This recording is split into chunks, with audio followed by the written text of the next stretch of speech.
Bueno, ya voy a moler mis frijoles en metate para hacer unos bocolitos. También le voy a moler 3 chilitos. Le voy a moler 3 chiles y le voy a echar sal allí ya para moler.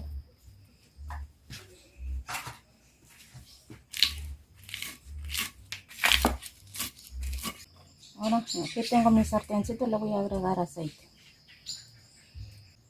Ahora voy a picar mi cebolla, le voy a echar mi aceite. Ahora le voy a poner cebolla. Ahora ya le voy a echar el aceite.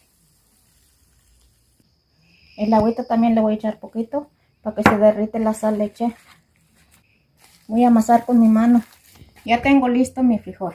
Ahora ya voy a agarrar mi masa para hacer los bocolitos en metate. Pues yo hago así mi bocol en metate. Así hago los bocoles en metate. Aquí en mi comunidad así hacemos.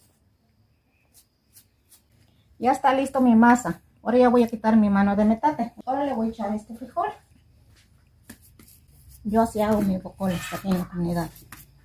Así conocemos los bocolitos en la comunidad.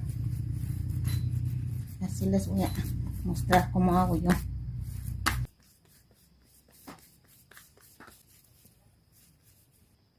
Ya hice uno. Lo voy a poner en la mesa, ahorita los voy a cortar. Bueno, así quedaron mi masa ya. Ahora ya voy a hacer bocoles, mira. Así los voy a hacer.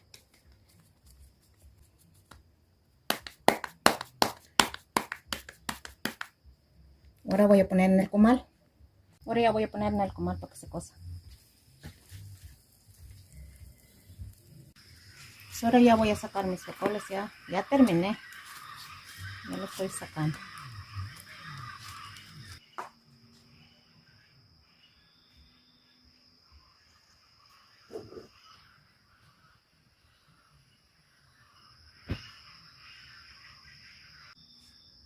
Pues así quedaron mis bocolitos. Salieron bien ricos. Gracias que vieron mi video.